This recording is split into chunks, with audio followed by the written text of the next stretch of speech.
బాబు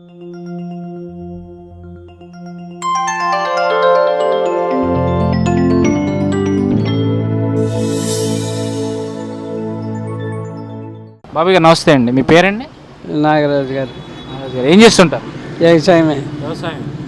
మరి ఏంటి ఇప్పుడు చూస్తే మేనిఫెస్టోలు విడుదలైనాయి, అటు టీడీపీ కానీ వైసీపీ కానీ రెండు ఒకే రోజు మేనిఫెస్టోలు విడుదల చేశాయి. మరి ఏ మేనిఫెస్టో రైతులకు కానీ పేద ప్రజలకు కానీ దగ్గరగా ఉందని మీరు అనుకుంటున్నారు?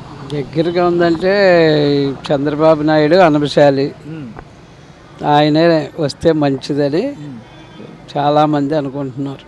ఎందుకని? ఆయన కొన్ని మంచి పనులు, పెద్దవాడు, అనుభవం ఉంది. వీళ్ళకి అనుభవం ఏడుంది?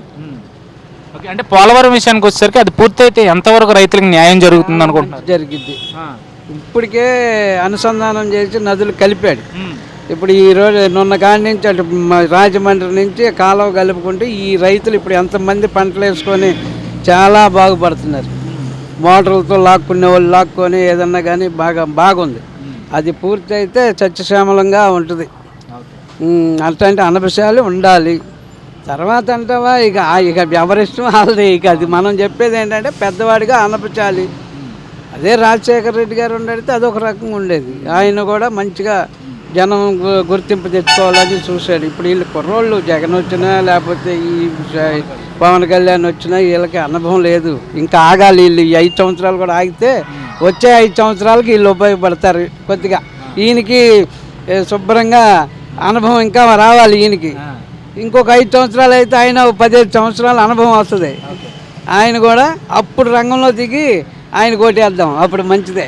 అంటే ఇప్పుడు పోలవరం విషయానికి వచ్చేసరికి వైసీపీ మేనిఫెస్టోలో పోలవరానికి సంబంధించి క్లియర్గా లేదు అని చెప్పి అంటున్నారు. మరి దాని మీద మీ అభిప్రాయం? అదే కాదు, మన చంద్రబాబు నాయుడు గారు ఇప్పుడు ఇక్కడికి తీసుకొచ్చాడు రాజధాని. కట్టుబట్టలతో మనం వచ్చిన సంగతి అందరికీ కళ్ళకు కనిపెట్టినట్టు కనపడుతుంది.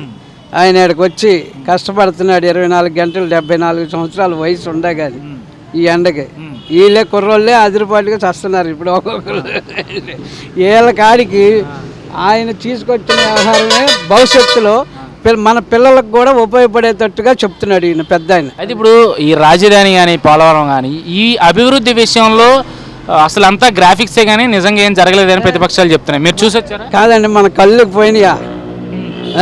2 జిల్లాల మధ్యలో కడుతున్నాడు కృష్ణానది. మన కళ్ళుంటే అన్నం తినేవాళ్ళు ఎవరైనా సరే మంచిగా చెబుతారు, చెడు చెప్పరు. కళ్ళుండి చూస్తున్నాంగా, ఒకవైపున పని జరుగుతుంది కదా, జరగకోకుండా గ్రాఫిక్స్లో చూపించలేదుగా. చూసారా మీరు రాజధాని పోలవరం కానీ? చూసా పోలవరంకే పద్దాకి వెళ్తానే ఉంటాడు. ఏంటి చూశారు, చాలామంది బస్సులు పెట్టి ఎక్కించుకెళ్ళి చూపించారు కూడా. వీళ్ళు ఎట్లాగా అంటున్నారని వాస్తవంగా చేసిన పని చేసినట్టు చెప్పుకోవాలి. మన కళ్ళకు కనపడేది కూడా కనపడలేదంటే అది తప్పు కదా.